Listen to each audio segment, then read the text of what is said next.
Welcome back to the Restaurant Growth Show podcast. Today we are joined by Kirk Mauriello, founder of Profit Cookers, a company that helps restaurants boost their profits through virtual kitchens and innovative food delivery solutions.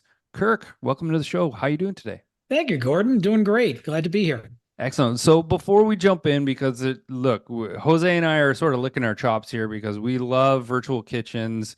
We love the technology. It has changed quite a bit over the last 5 years, as I'm sure you're going to share with us. But before we jump into all of that stuff, why don't you tell our audience a little bit about yourself and your journey as to how you got to where you are today? Well, I was a kid born and raised in Staten Island, New York.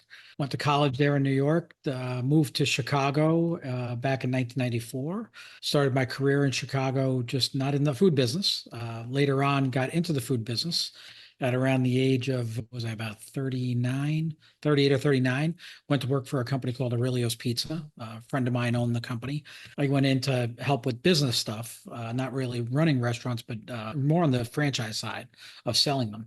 And then found myself doing a lot of operating and ended up getting promoted to the chief operating officer for that company. Learned a lot about the restaurant business, a lot about franchising. Left there to go become the COO of Honey Jam Cafes, which has now grown to a pretty good sized company. My partners took it further than I stayed on. And then went and started my own brand called Crave, which wasn't successful as a restaurant in Plainfield, Illinois. But that's where I learned the virtual restaurant business. I had a few brands that I ran out of my restaurant and decided, this is probably a good idea. And this is back in 2019 before COVID.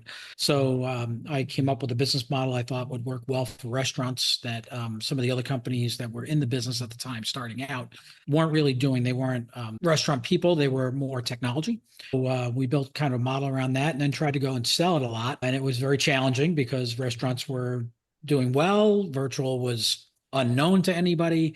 And then COVID happened and that changed everything. And that's where we're at today. That brings us full circle, right? Right up to speed. Listen, Kirk, the virtual kitchen model has grown a lot in recent years. How do you see the technology driving the virtual kitchen revolution, and what opportunities does it offer restaurant owners?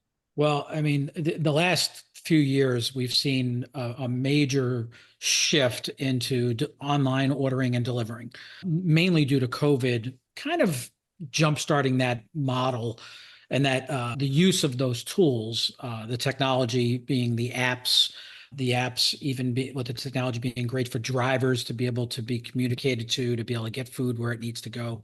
And that model has grown so much that today, if you're not involved in some way with delivery from your restaurant or online ordering or virtual brands running out of your restaurant, you're missing out on a huge part of the market. The consumers have really gone to online ordering through apps for delivery in a way that I don't think anybody ever thought would happen when it happens.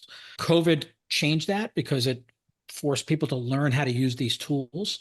But when COVID ended, our expectation was, maybe things will get slower.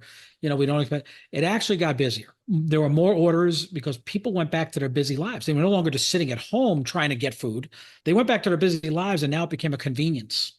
And that's what we're noticing now is that it's more about convenience ordering than it is about, I have to order that way because that's the only way I can get restaurant food to my house. Mhm. The technology has gotten really good internally, single tablet technology for the restaurants to make it easy.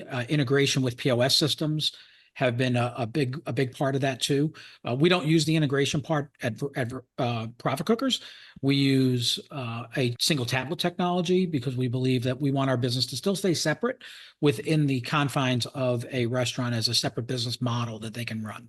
Very interesting. Yeah, I mean, there's a lot to unpack there. Jose? Yeah, no, so I'm just curious. When you say that, do you mean that like one tablet for each business and then all the deliveries into one tablet? Yes, yeah, we call them consolidation tablets. So for instance, with Profit Cookers, we have a tablet that we utilize that all of our brands, whatever the restaurant chooses to fulfill the branding and the orders for those brands, we have all of the orders for those brands on Uber, DoorDash, Grubhub, or any online system that orders come into one tablet, print to one ticket in the kitchen, or print to or show up on a KDA screen, anything like that. Yeah, no, very, very, it's understandable, especially the educational part. I can imagine because I've been there multiple times and now again, how that educational piece to restaurateurs is an uphill battle until it doesn't. And I think that the pandemic had such a significant impact in having to learn, having to adapt, that my hope is that that educational piece remains, because there is more technology, there is more things happening. So in this post-pandemic restaurant landscape, what strategies should restaurant operators focus on to maximize profits and ensure long-term success? Well, in my opinion, when a restaurant starts out, and I was a restaurant owner, so I get this completely. A restaurant will start out when they open up and it's 4th of July, right? Everything's going great. It's Christmas. Everything's going great. Everything's wonderful. New people coming all the time. But then a restaurant eventually settles into what they are, right? And it's very difficult to grow that business, in big numbers every year. Like, you're not going to grow 20% in a single year unless something major happens in the market, right? So either competitors go out of business or new competitors come into business, and then you have some shifts in sales numbers that could be dramatic, right? But for the most part, you are what you are. You have only so many seats in your restaurant that you can serve. People only come into the restaurant certain hours of the day. So, you picture a typical restaurant, a breakfast restaurant. In the morning, you might have people, then lunchtime, but you've got times of the day that nothing's happening, right? So how do you fill, as a restaurant, how do you fill those gaps in there, right? And how do you take advantage of what's going on in the marketplace? In other words, what are the consumers doing is driving business that doesn't come in your door, right? So the virtual brands, what we were able to figure out was that by putting brands out there that were common food, right? Things that people eat every day, right? In one way, form, or another. They might want to have a sandwich today, and tomorrow they might want to have soup, and the next day they might want to have breakfast for lunch. There's all different things, and they don't go to the same restaurant every day to order. So we came up with a plan of putting out different brands with different culinary options that were easy for restaurants to perform, which then opened up the whole world to them on what the online world can be and the delivery business can be. And that's something that a restaurant owner, when you're only concentrating on your own brand and how you do business internally, you don't see outside of that. So it was a challenge getting restaurant owners to come on board at first. But then when you start to explain to them how this is going to be, like, hey, you're going to be fishing with a net now, as opposed to fishing with your single brand on a fishing pole, right? You're now going to throw 20 brands out there, or 5 brands out there, or whatever number you choose. And you're going to have them in 3 different marketplaces, similar to the way Amazon works, right? But just specific about food, right? And now obviously DoorDash and those companies have all gotten into other things because they realize you can have other things delivered besides food. But for the most part, it was food, and it still continues to be dominated by food. Now you have a net to fish with. So today, if Jose decides he wants a BLT, he can order badass BLTs online, and there's 9 different BLTs, and it's specific to that. Then tomorrow, you might want to decide to order high burgers because you want a burger. Now you're ordering from Profit Cookers brands, but you're getting it from the same kitchen of a restaurant that is performing the making of our food. So now that restaurant is now getting orders that they would never have gotten before, right? Because maybe you wouldn't even think of going to their brand for a burger or their brand for a BLT. So it just opens up the world to them. And then the restaurant owners start to get it, because once you show them how it works, they get it. Then it's about making it profitable. That's a whole nother conversation. Mm-hmm. Mm-hmm. No, I think that there is something to be said about the shifts in behavior that we're having, including intermittent fasting, but basically things that are changing, that are taking us out of the traditional industrial revolution, the breaks, lunch break, to get that we've all made it to be the way that it should be. And that by having that presence and an opportunity, there should be a possibility to actually increase market share, which is so critical. Yeah, and in the end, as a restaurant, you're open, right? Your kitchen's open, you're running, you got staff there, you got all this stuff going on. Now, what if I told you that what we found in this business is that at lunchtime, we're not busy at the normal hour of lunchtime. The time that people go to lunch is 11:30 to 1 o'clock, right? Well, you plan as a person to go out at that time to lunch. You're in your office, you're with family, whatever you're doing, you plan to go to somewhere and you're like, let's go to this restaurant. So it's all planned ahead of time. Online, you order when you get hungry. It's an on-demand ordering, right? So you're at work and you're in the office and you didn't plan to go out to lunch today. So when do you order? When you get hungry, which is after the time that you would have gone to have lunch, right? So a lot of the orders come in just past the busiest times in the restaurant. Now, we all know as restaurant owners that your guys are standing around. If you could add 3 orders an hour in those times, it changes your whole P&L, right? Yeah, now you're talking our language. For sure. Exactly. I mean, consumer behavior has completely shifted with online ordering, the psychology behind it, the need for convenience, the want for convenience has completely shifted this space and the restaurant industry, especially in QSRs. So, Kirk, with ghost kitchens and virtual brands, they've become much more prevalent in the industry, unbeknownst to a lot of restaurateurs who are still running traditional businesses. How can restaurants effectively integrate those concepts to boost their profitability? That's a great question. And it's so simple. That's the craziest part about all this is it's a very simple thing for them to do. They can create their own brands, okay? But there's some rules today that weren't there back before with the third-party delivery companies like Uber, DoorDash, and Grubhub. They won't allow a restaurant just to put up as many brands as they want and run them out of their restaurants anymore. They want to have some semblance of order to that because they don't want to fill their platforms with the same thing. They want culinary differentiation. They want people to have good experiences. So they put some rules in effect that weren't there 3 years ago. So today, I would say that the best way to do it is to get a hold of a virtual brand company like ours, and then we have some competitors out there, and talk to them about how they can bring their brands and how you can utilize their brands as a business model that you can kind of drop into your business. Goal behind it, though, is for profitability of your restaurant. And you have to keep that in mind as a restaurant owner all the time. It's not about selling more food. It's not about doing more work. It's about doing more profitable, sell more profitable food, sell more profitable orders. And that takes a specific understanding. And a lot of the companies in this business don't really understand that. They think that you can just throw some stuff together, put it out there, and people make money. That's not the way this works. And especially for a restaurant, you have to understand what the actual costs are of making that food. You have to understand what the ingredients cost, all those things, and then price it properly in the market. What we also found is that by making things simple online, right? So the ordering process online has to be very simple. There's no communication going on between a server in a restaurant and the customer ordering online.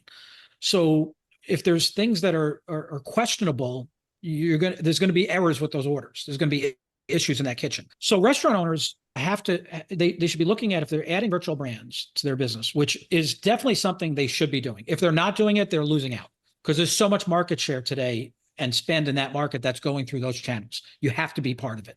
You want to have a company that understands how to market those brands. You also want simplicity. So you want to be able to use the same ingredients you have in your restaurant. You don't have to add more cost to your business. You just want to sell more of what you already have, right? And there's lots of brands out there that you can make that fit those parameters. You want to be able to make things quickly. You don't want to have a long time. You don't want it to interfere with your current operations. So if there's anything that's going to interfere with your operations, you don't want that brand. You want things that can be the continuity of your kitchen stays. And if you take a focus on that, you can get some really good virtual brands, bring them into the market, and you'll have exclusivity on every sale that comes in that territory, which is even more important, right? That keeps your profitability high. But it just makes sense. You're using the same ingredients to do other things, which basically you could, in that process, find things that have even more profits than what you're usually doing. It's that variety. I'm also going to tell you something that's very interesting. Every one of our restaurant partners across the country, no matter where it is in the country, from Seattle to Florida to New York to California, they all start off with our brands. And there's so many, let's say you have 100 different drivers show up at your restaurant to pick up orders for the week. What everyone doesn't realize is that those 100 drivers are all community people. They all live in the same neighborhood. And If you think that everybody knows where your restaurant is, you're out of your mind. You could be there 50 years and it's people across the street that don't even know you're there. Right. And so now all of a sudden, these 100 drivers that are coming every week, you treat them nice. They're inside your restaurant. Cost you nothing to get them to come inside your restaurant. What would it cost to drive 100 people through your front door of a restaurant? I think we all know it's very expensive. Okay. If you wanted to market and advertise like that, now these people come in, treat them well. Do use your bathroom. They're driving. They're out there. They're the people that live in your community. They are your customer base. Guess what? Every one of our restaurants, their internal sales in their restaurants has gone up by at least 10%. Everybody's not going to eat the same thing every day, but guess what?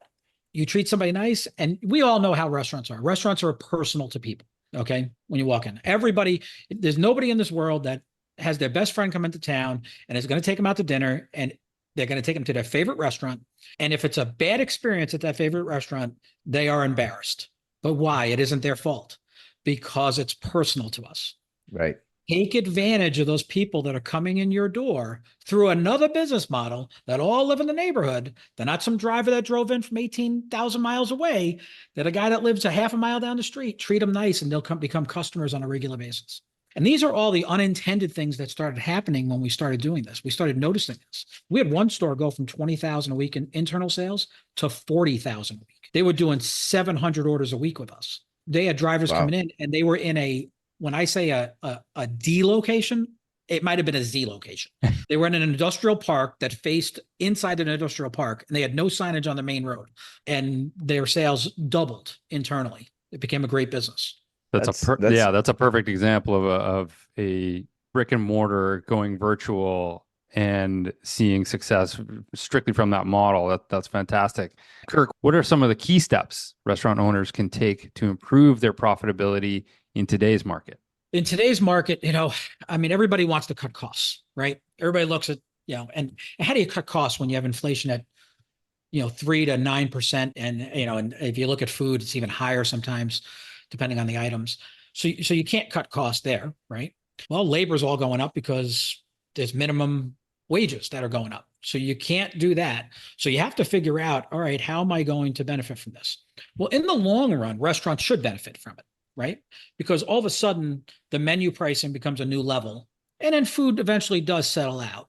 Okay. It's never always at the high point, right? It's like any market condition. It always drops down a little bit. So you can take advantage and you can pick up. In the long run, you can make your business a better business as long as prices don't fall out, right? As long as if you're selling eggs for $10 today and they go to 12 next week because egg prices go up, if it doesn't fall down, we have to sell them at 6, you can usually stay at the 12. Now you can improve your margins long-term. Not a bad thing for the business, not the ideal thing to happen early on though, because most restaurants can't move their pricing models fast enough, right? On top of it, most restaurants don't price their menu properly either, right? They don't know how to price. So with using virtual brands coming in, it's all new business. It's all additional business. Right. These are not people that were coming in your door. These are not people that are going to come in your door. These are people that are going to order these brands and they just want good food. So all of a sudden you're getting a bigger market share of the spend in that community. On top of that, we're pricing everything, and the pricing can be moved immediately. So for instance, what we do at Profit Cookers is we monitor the market every week on pricing using US Foods, Cisco, their models, right? And if anything moves by a certain amount in the algorithm, we automatically increase the prices online. It's automatic. So that allows, they never give it up. At most restaurants, it'll be 6 months before they realize they're not making money on something, right? Bingo. Because you got to print the paper. You got to print the menu. You got to do it costs thousands of dollars to do this stuff. And this is where I see a lot of things going in the future here too, even with virtual brands, is going to a dynamic pricing model. There's no reason why, if you own a breakfast lunch restaurant, let's say, and your busiest days, 60% of your business is Friday, Saturday, Sunday, that you should be charging the same amount on Monday, Tuesday, Wednesday as you do on Friday, Saturday, Sunday, when you've got a 45-minute wait at your door. You should be able to capitalize on that, even if it's $1 ahead, and increase your profitability. That's where restaurants can increase their profitability, but they got to be smart about it, right? Online, by adding stuff, you can increase your profitability tremendously. Like for instance, what I realized in the business model of restaurants was that profitability is the most important thing, right? And when you get to really good restaurant owners, they understand that. And so we went to a model, we have a guaranteed profit margin. with profit cookers. So we guarantee those restaurants that they're going to profit 30% of every dollar that we sell online. They're going to make a minimum of 30%. Now, depending on the market, that could be even higher, right? So for instance, a burger in Florida might sell for $15, but a burger in New York might sell for 25. Well, why does the burger in New York sell for 25? Because the food cost is higher? No. It sells because the pricing model is higher on the brick and mortar restaurant. Online, we don't have that cost in the same way, but we have the pricing model to use to price our food. You're not going to sell food for $15 online because it's $25 in store. No, you're going to sell it in the same market level. But the cost drivers are different in New York than they are in Florida, or they are in Chicago or LA. So you're capturing them. When I say those cost models, I mean the rent, fixed costs, the labor. That's all driving, especially in California with minimum wage labor being in some of these restaurants. So there's only one way to do it, right? Take the labor out or increase the price. There's nothing else you can do. Yeah, we talk about that all the time. It's like one of the things that I always think about is, remember when finally inflation in the United States dropped to it was like 4.6, everybody was celebrating, but Florida was still at 9 because of all the conditions over there. So how do you not think that, I mean, you have to do something about it. Now, with all of this, and there's a future, particularly in terms of virtual kitchens and technology-driven solution. What do you believe? What will be shaping this? What is next?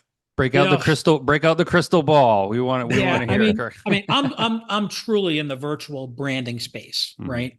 And I look at where we are as a company, and we haven't even hit 1% of the market, and it's a huge potential. I mean, we brought in last year. Well, this year we'll bring in over $3 million in profits to our restaurant partners. Profits, not sales dollars. The profits they're going to make is $3 million. Well, these are all independently owned restaurants, because I believe in the model really belongs with an independently owned restaurant. You don't have to worry about quality control as much as you would, because you have owners that are involved in the process. They're going to put out good food. They're going to do the right things. There's things that you take out of play, but it's a longer process to reach those restaurants along the way, right? Like, it's much easier to go and get, 50 Applebee's to do your stuff. But there's a whole nother set of problems you run into possibly. We saw with Mr. Beast Burger, they have huge quality issues, right? Now it's a $200 million lawsuit between the two parties. Well, why did that happen? Well, it's very easy to see why that happens. So we chose a different model. We also chose that model because we believed in that everything's in the local community then. So even though we're a national branding type of company, it's all local. Like, all the money stays local. The drivers are local. The staff is local. The restaurant owners usually live locally in the communities. All these families are being affected by this, and now it gives them an edge against those bigger companies like Applebee's that has its just wings, right? You want to be able to compete in that if you're an independent restaurant. So I see that part of the business really continuing to grow and grow dramatically. The question is, how do you get to them faster, right? And the restaurant industry has always been an issue with getting to owners, right? I was one of those guys. I was a guy that owned a restaurant, and I had sales guys coming in all the time. Listen, if you didn't come at 8 times in a row, I never met with you. I already had everything I needed. It's different. Yeah. So, and we want to reach the good restaurants. We want to reach the guys that are successful in the restaurant business, that they can bolt this on and become even more successful. Right. So we have a different method of doing things than a technology company might have, where they're just trying to shotgun everything and see whatever hits. Right. And that's where I see it going. The technology, I see the integrations, anything that can integrate into and I don't even know if it's integrating into the POS systems per se, because I've seen that and they seem to work, but they can get very expensive too. Mm-hmm. Right. Especially when you talk about adding a lot of brands, and now you got to pay so much a month for each brand that you're adding, and it can get quite expensive to operate in that manner, to have it run through your POS system. Right. So we found that running it separately, because with us, the technology, we bring the technology in and we put it in the restaurant. Very simple, tablet printer type of thing. There's no cost to the stores to do that. Like, they can start with us and it costs nothing. So It makes more sense. And we're actually performing the sales. They're not. They're performing the making of the food. I see that happening a lot more, where they don't have to worry about sales tax. They don't have to worry about all these things. They're getting a 1099 basically for making the food. Like we hired them as our chefs. Very simple. And I see that growing more and more down the road. If you could in one sentence give some advice to our restaurateur audience, what would that be? Well, I'd say, you've gotten into a business that isn't easy, and you have to find ways of making it easier on yourself. And you're not going to grow your business without adding more sales. Bottom line, if you're not growing your sales, you're going backwards. There's no doubt about it. I worked for a big electrical distribution company years ago, and the CEO told me, he says, Kirk, listen, we can cut our costs, we can cut all this stuff, but we can't make them into profits. We need to sell more. That's it. You need to sell more. Well, whether you're selling it or you have somebody that's selling it for you and you're performing the function of providing the food, you're still involved in the sales process. Right. And that's the most important thing, right? And we have a very simple model. I say to a restaurant, can you use 100 orders a week? Can you use 10 orders a day? Well, in most cases, people don't realize it's a pennies business, right? We're trying to get pennies to that bottom line.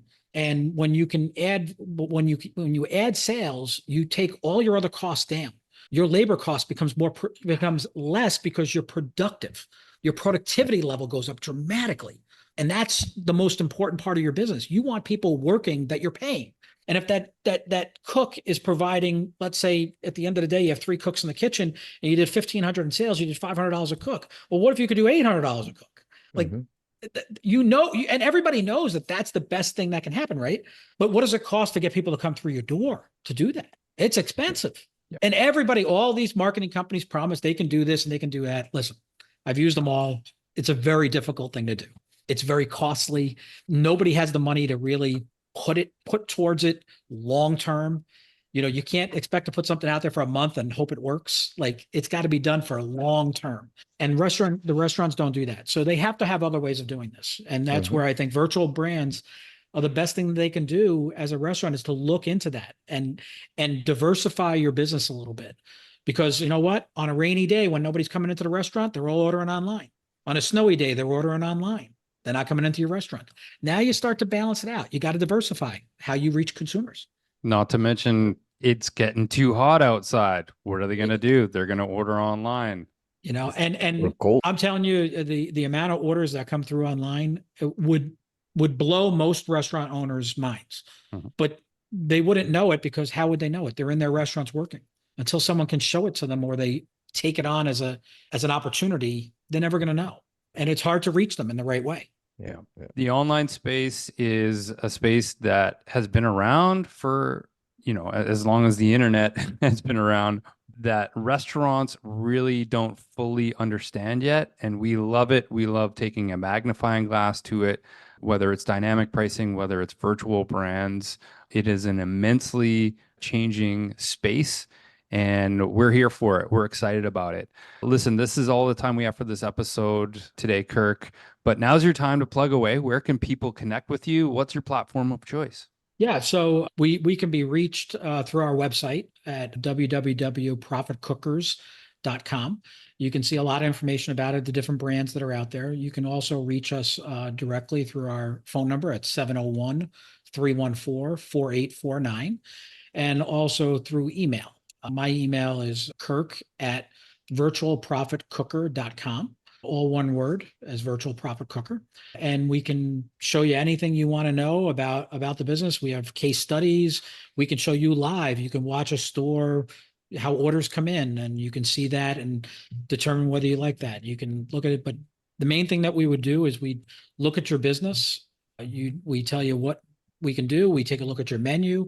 We know what type of brands. You get to pick them. And then we customize it to actually work within your business. So about 90% of the items that we have on our menus will work for any restaurant. And then there's about 10% that, are more specific to a region, possibly, like might be chorizo, or might be shrimp, or might be a crab or something like that. And we just wouldn't have those items on those particular menus for you. So it's very customizable to work within your kitchens too. Very plug and play. I love the out of the box aspect to Profit Cookers.